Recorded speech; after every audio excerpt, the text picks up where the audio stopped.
Are you listening? Damn. Another episode of Trash Talk. TJ O'Connor, as always, with me, my partner Damian the Wolverine Hill. We're being joined tonight by Grant Bolduan, fresh off of a big win, LFA 77 on September 27th. Trash Talk is sponsored, as always, by Valhalla Combat Sports Incorporated, Ink Rings Tattoo, and Mile High CBD Buds. Grant, I appreciate you taking the time to speak with us today. How you doing today, sir?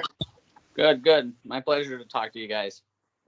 Yeah, I'm glad we could finally work out the scheduling and everything because it's been a little bit difficult and we finally got it done. So thank you for being so flexible with us. Yep, totally. Definitely. And I was really excited when Damian mentioned that we were going to talk to you. I feel like you took 2019 by storm, made your first fight back in February. You took on, at that point in time, the top prospect. You jumped straight into the deep end of the water. And since that point in time, you've reeled off two dominant performances. Training at the academy, just for the fans that don't know, how about just a little introspect on you, Grant? How'd you get into training? What's your background in the martial arts? I went into wrestling when I was really young, and I was actually terrible. I didn't win a match. I was super unathletic, uncoordinated.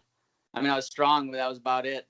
But that was something I wanted to stick with because I was competitive. I wanted to get better, and I worked real hard at it. And when I was about in 5th grade, Jacob Volkman actually moved to White Bear Lake and started coaching there. So I had obviously the interest growing up watching him fight. He was always involved with our programs at White Bear. So when I got to, see him fight and stuff like that, that was kind of something that motivated me, wanted to try it out.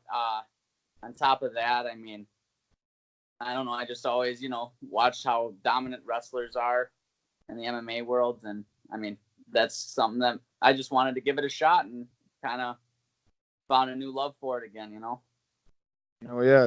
I was actually able to find some videos of you wrestling online. It's some of the things that pop up right away when you Google your name. What were some of the things that you were able to accomplish as a junior and as a cadet?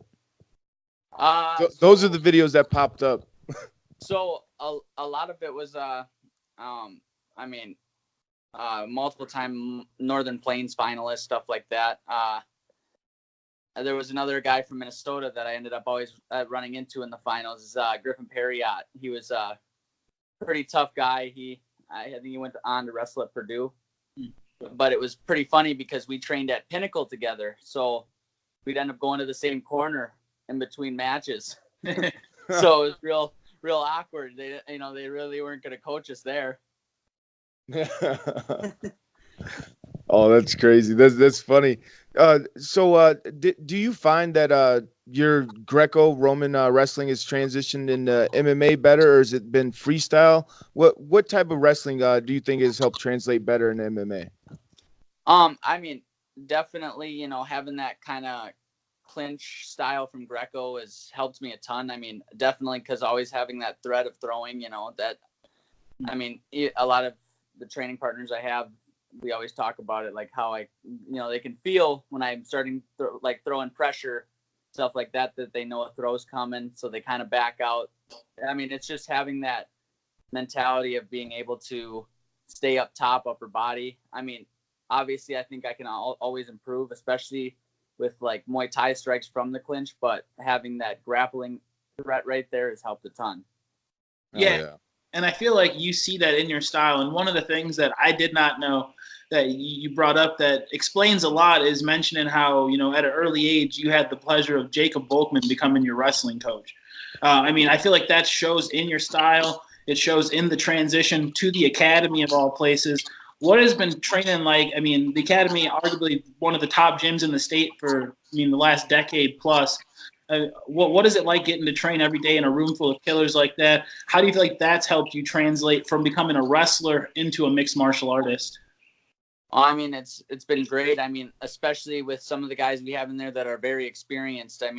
I kind of get that other side look of what to expect, how to train. Even when I had my injured rib, it was one of those things that they kind of helped me. My teammates were great about helping me get through that process of trying to still be able to be like ready to compete on fight night. So that was, I mean, awesome. Like I said, they give me a lot of advice all the time. Pretty great. Yeah, definitely. Yeah, I was looking for a way to transition into it actually, and you mentioned your rib. Okay, so most people probably didn't know this, and we actually found it out in an interview with one of your other teammates, Sean McPadden, and he let us know that you actually had a broken rib going into the fight. What was that? Man, could you elaborate on that and tell us a little bit how that felt and what was going through your mind knowing that you had a fight coming up and a broken rib? I mean, yeah, I mean, through the camp, I had a lot of adversity. Way earlier on, I had herniated a couple discs in my back. And I mean, it was just kind of over and over again. I felt like, I was trying to overcome that adversity, getting through injuries, having to sit out through certain things just because I didn't want it to get worse. But I mean, the biggest thing for me was, especially going into the fight with my rib injury, I was thinking to myself, I just got to make sure I don't get hit there. That's it's pretty, yeah.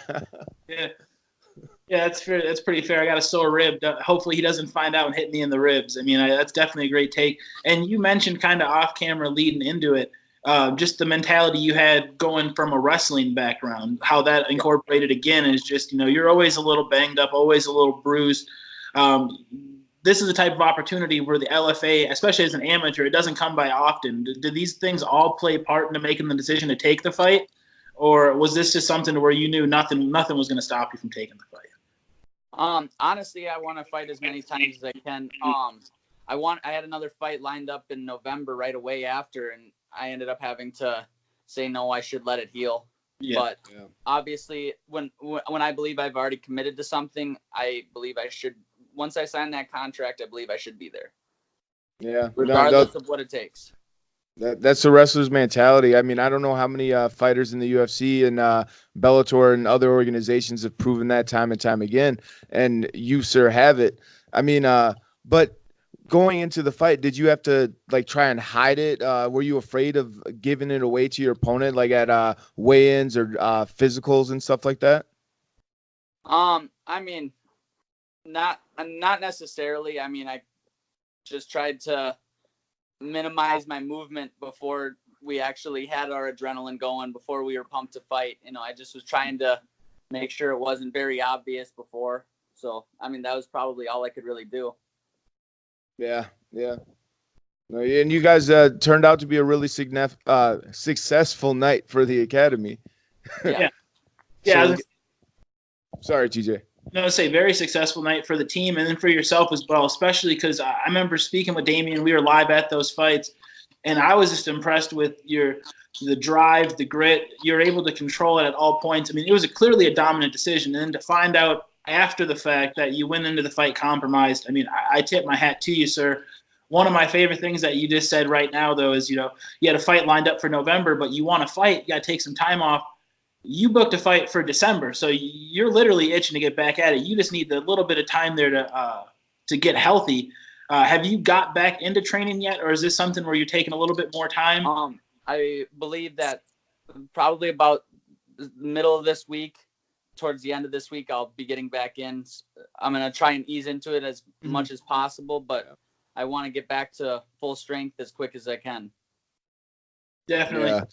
And there's a lot of things too that actually this is a guy, Ben Locken. He said, I went to high school with him. I haven't worked with him as a fighter ever, but this is one of the things that he said back in high school is that you can train around an injury. If your right hand's hurt, you can train your left hand, things like that. And I mean, in easing back into it, is that something that you plan on doing? Like just training around the injury, and because you said that you want to get back to 100%, and it would be really unfortunate to jump back in there soon and re-injure something, because I've had that happen to me. What are the things that you're going to do to prevent that from happening?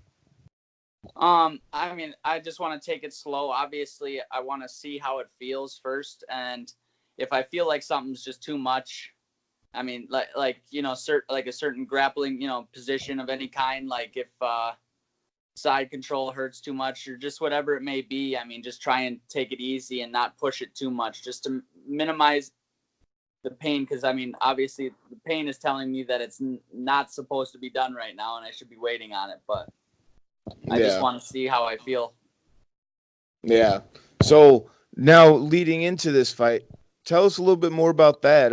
Who are you fighting? What promotion is it for? What's the date?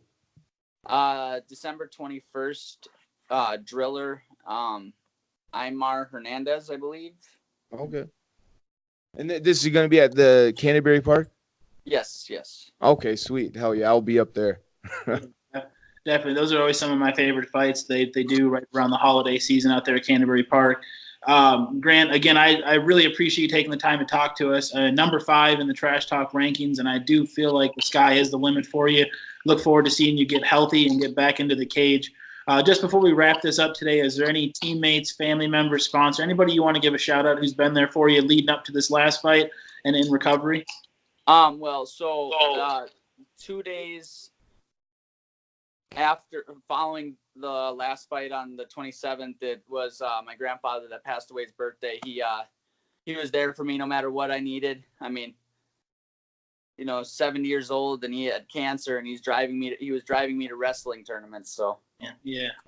So yeah, I mean he supported me every step of the way. I mean, he passed away, but it's been about a year and a half now. I mean, that was pretty much my father. He did everything for me. So that was something that I was really holding on to when I walked in the cage that night. Oh yeah, no, that's some good motivation to have behind you, and knowing that you had that support. I mean, and then that drive and focus to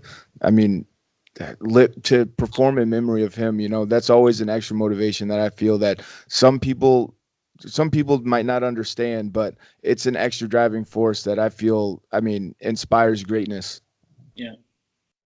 Yeah, definitely. I tip my hat to you, Sir Grant. I appreciate your time. Best of luck here in recovery, and I look forward to seeing this fight here in December. I'm sure we'll get a chance to talk to you before that one. Yep, awesome. Thank you. Are you listening? Damn.